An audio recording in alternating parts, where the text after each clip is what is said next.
Today we're going to talk about Trump's cratering approval rating and the lesson that Democrats can learn from Trump going net negative even on immigration. And I've got two interviews. I'm joined by Representatives Robert Garcia and Maxwell Frost in El Salvador to discuss their efforts to bring Kilmar Abrego Garcia back to the U.S. And I'm joined by David Hogg to talk about his effort to oust Democratic incumbents to recruit newer candidates. I'm Brian Tyler Cohen, and you're watching No Lie. So a lot of new polling has come out that signals disaster for Trump, specifically in the latest New York Times Siena poll, which has Trump at negative net 12 points overall, and he's underwater on every single issue, managing the federal government, the economy, foreign conflicts, Russia, Ukraine. But I want to focus on one issue in particular, because this one is especially telling. The deportation of Kilmar Abrego Garcia was viewed by a lot of Democrats as a trap. There was a story in Axios that garnered a lot of attention and candidly probably represented the view of a good number of Democrats. That reporting read, the second House Democrat who spoke anonymously, a centrist, called the deportation issue a soup du jour, arguing Trump is setting a trap for the Democrats and like usual, we're falling for it. Rather than talking about the tariff policy and the economy, the thing where his numbers are tanking, we're going to go take the bait for one hairdresser, they said, likely referring to Andrew Hernandez Romero. Only if Trump tries to deport U.S. citizens, the lawmaker argued, will Democrats need to draw a line in the sand and shut down the House.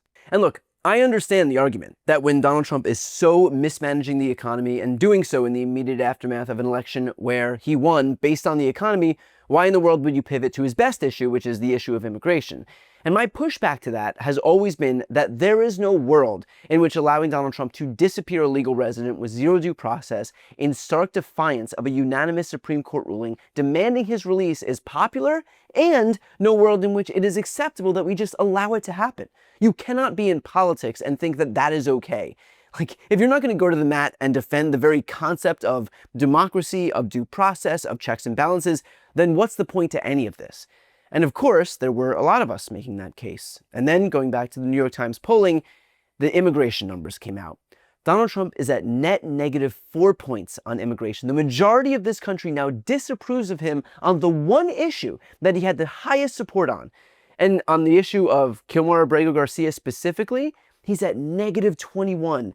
Negative 21 points, which tells us a few things here. First and foremost, do not shy away from culture wars. Fight them and win them. Make the case. Go everywhere. Explain the facts and repeat them over and over and over.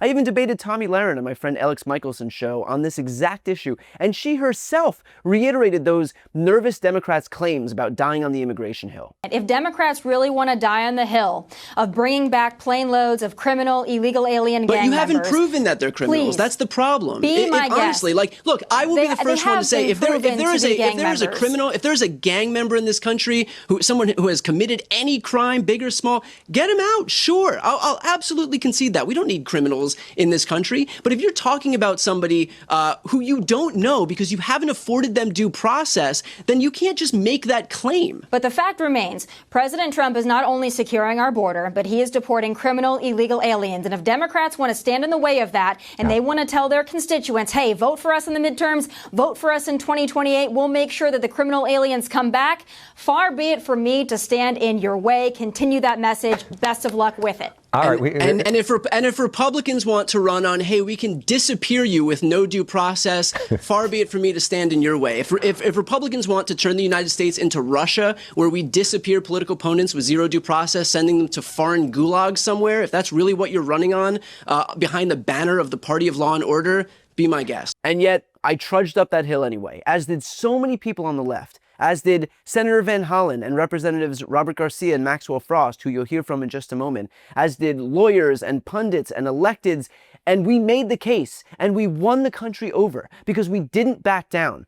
Republicans were so excited to exploit this issue because they thrive in culture wars. They figure that if a culture war is present, they will win it by default. But the reality is that when Democrats are aggressive and coordinated and organized and fast, we will win. There has been a general posture of fight for the last few months on the left, and when we make that posture the foundation of our politics, we can turn Trump's best issue into his worst. So I hope this all serves as a warning to feckless Democrats. You will not win if you play scared, but if you have conviction and purpose and speed and passion, then you will. This is the test case. If we can fight and win on immigration, on this issue, we can fight and win on anything. We just have to be willing, again, to go to the mat. So you guys are both coming to me from El Salvador. Can you explain, obviously, what you're doing there and what you seek to accomplish? Well, thanks. Look, we both Maxwell and I have been very committed to the release of Kilmar Abrego Garcia. People are probably aware we have been fighting like hell to ensure that this country is a place that actually listens to decisions by the Supreme Court. Donald Trump is defying a 9-0 order by the Supreme Court to return Kilmar, who was illegally taken to El Salvador, and return him back to the United States. We also know that lower courts have affirmed this. The Trump administration has essentially said we made a mistake. We shouldn't have sent him there. So Maxwell and I requested an official delegation to El Salvador, to James Comer. We're both on oversight. They denied that official congressional delegation trip. And we said, you can deny us, and we're going to come here anyways, no matter what. And so we're here in El Salvador on the ground now. And Maxwell and I and two other members are committed to this fight. So given the fact that James Comer denied your request for a congressional delegation, a CODEL, first and foremost, are you guys safe by virtue of being there without the protections that would be afforded to you if you had done it through a CODEL? Obviously, there's always risks associated with all these trips, but we took that into account as we put together the itinerary and the schedule. I mean, there's a reason why everyone found out we were here when we got here already, and it's really important for our security. But the other thing is, like Robert said, we didn't want to allow that this denial of our request keep us from doing the work that we need to do. And the fact of the matter is both of our offices are receiving tons and tons and tons of letters, mail, phone calls, emails of constituents who are saying, go out there, fight for due process. Or I've heard from people who said, I see myself represented in this situation. Like I'm Abrego Garcia, like this could be me. And so for us, we don't want to wait until this situation gets out of hand and Donald Trump is actually doing this to U.S. citizens and even more people. Now's the time when we have to stand up for this. So, we wish we'd be here on an official CODEL. Obviously, it gives us more resources, the ability to do a little bit more. But we didn't run for Congress to just cower away when a Republican idiot like Comer tells us no. And so when we got that letter, we, called each other up and said, let's do it anyway. So you have been very much in the news as of late in the aftermath of your announcement that you would be looking to primary Democrats who are in safe seats as an effort to, as part of a broader effort to bring fresh blood into the party and help our ailing approval rating. I think Democrats are in, roughly high 20% approval rating.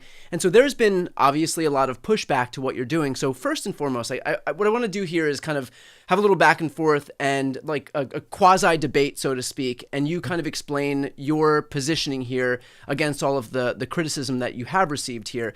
So first and foremost, I think the main thing is that folks are saying we should be spending money, attention, resources on winning back these battleground seats. And so why focus our attention, our limited resources on the Democrats who are in safe seats? Look, I think it is possible for us to walk and chew bubblegum at the same time. Leaders We Deserve is also focused on supporting candidates that are critical to gaining majorities for Democrats, both in the House and in state legislatures, where we did a lot of work last election cycle.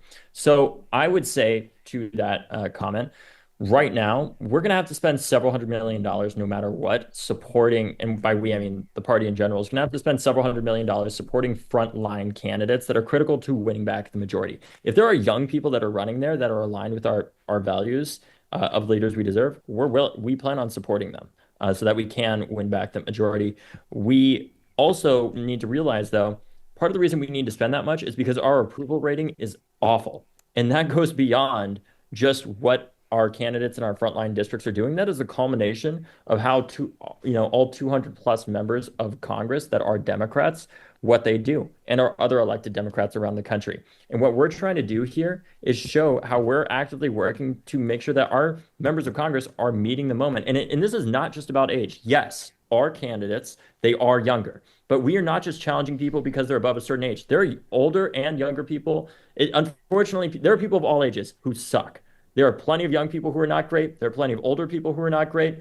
But what we're looking at is it's not out with the old and in with the new. It's out with the ineffective and in with the effective. Because I think if you look at Congress right now and think that this is the best that the Democratic Party can do, I think we need to dream a little bit bigger right here and having a healthy process of offering in some of these races the voters the option of voting for somebody else who is younger, typically, or at least more common or less corrupt and able to meet this moment isn't a bad thing. When last cycle we had $2 billion and we still lost. And I think part of that is because of our brand and approval rating as a party. And people say all the time, this is a messaging problem. This is a messaging problem. Sometimes it doesn't matter how good the script is. Shakespeare could write it for all I care. If you have bad actors, it does not matter if the message is not getting through. And of course, to watch the full interviews with Robert Garcia and Maxwell Frost and David Hogg, click the thumbnails right here on the screen or check out the interviews playlist on my YouTube channel. You can also click the screen for the link to my audio version of this podcast, and of course, to see more of my content, the subscribe button's on the screen as well.